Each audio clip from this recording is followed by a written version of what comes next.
सूद सिर्फ वही नहीं है जो पैसे का लेन देन होता है, सूद एक और है जो हम लोग बड़ी खुशी के साथ करते हैं, और वो सूद क्या है? रहन पे जमीन लेना।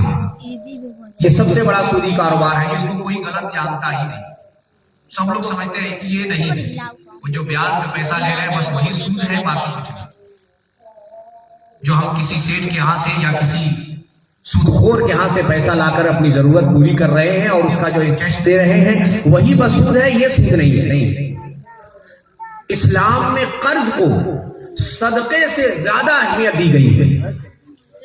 अगर आपने किसी को 1000 रुपया दिया है और उसने कहा कि मैं 2 महीने बाद दूंगा, तो उस 2 महीने का जो पीरियड है उसमें हर दिन आपको 1000 रुपया खुदा की राह में दान देने का सवाब मिल रहा है।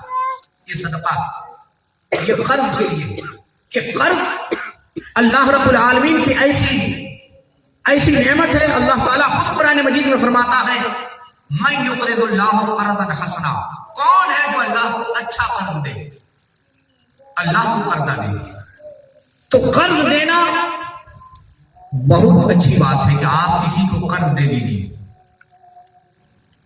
तो आप जो कर्ज देंगे, जो पैसा देंगे, वो आदमी अपनी जरूरत पूरी करेगा और आपको लौटा देगा। मगर एक कर्ज वो है कि आपने किसी को कर्ज दिया तो आपने उससे कहा कि भाई तुम अपनी जमीन हमें दे दो, या उसने कहा कि मेरी 5 कट्ठा जमीन ले लीजिए और आप उनको 50,000 रुपया दे दीजिए, जब मैं पैसा लौटाऊंगा तो जमीन आप उनको दे दीजिएगा। यही सूद वाली रहन है, क्योंकि इस्लाम में इस तरह का कोई तरीका है ही नहीं कि आप पैसे के बदले किसी की जमीन को अपने कब्जा में ले लें। कब्जा आपका नहीं हो सकता।